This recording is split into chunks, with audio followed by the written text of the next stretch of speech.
संजीवनी बूटी त्रेता युग में काम आई और कलयुग में संजीवनी बूटी बनकर डोलो 650 ने सबकी जान बचाई। जी हाँ, ये डोलो 650 ही थी जो कोरोना महामारी के दौरान सबसे अधिक निर्धारित दवा बन गई।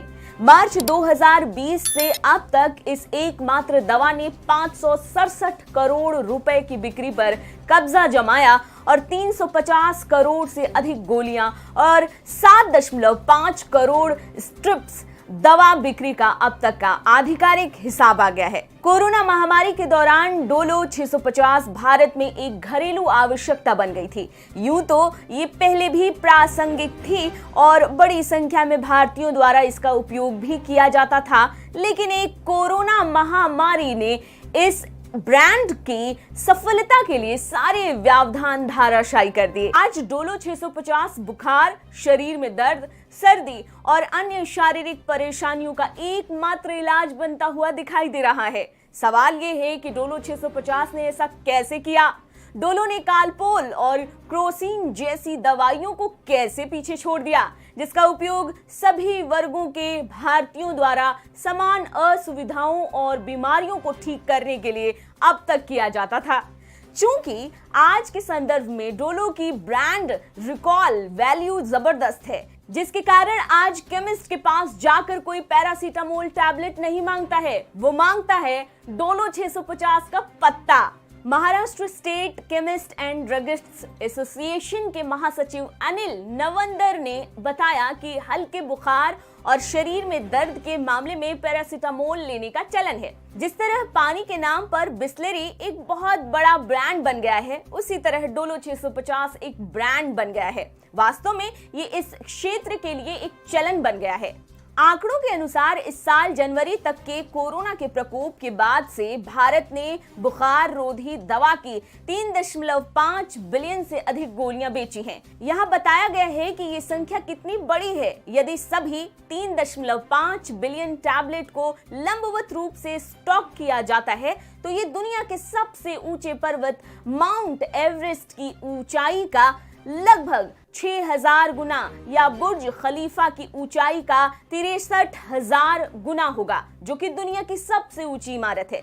जनवरी से अब तक बिकने वाले डोलो टैबलेट की संख्या आसानी से 4 अरब का आंकड़ा पार कर चुकी है।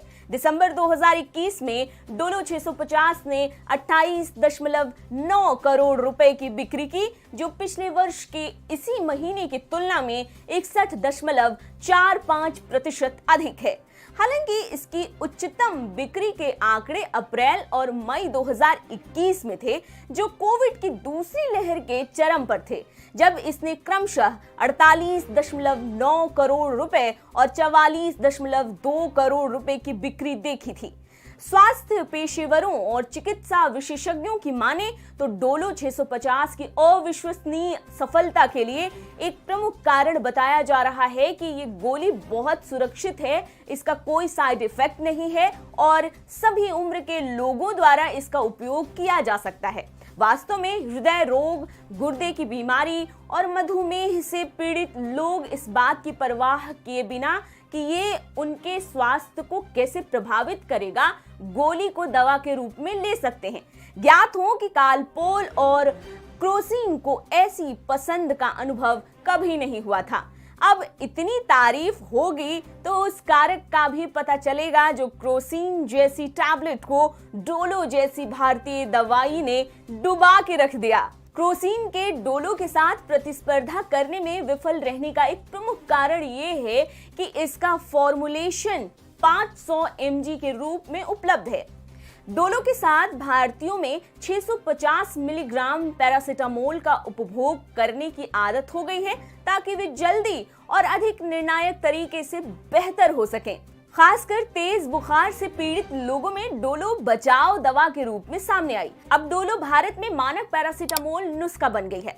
महामारी के दौरान क्रोसिन ने आपूर्ति के कुछ मुद्दों का भी अनुभव किया।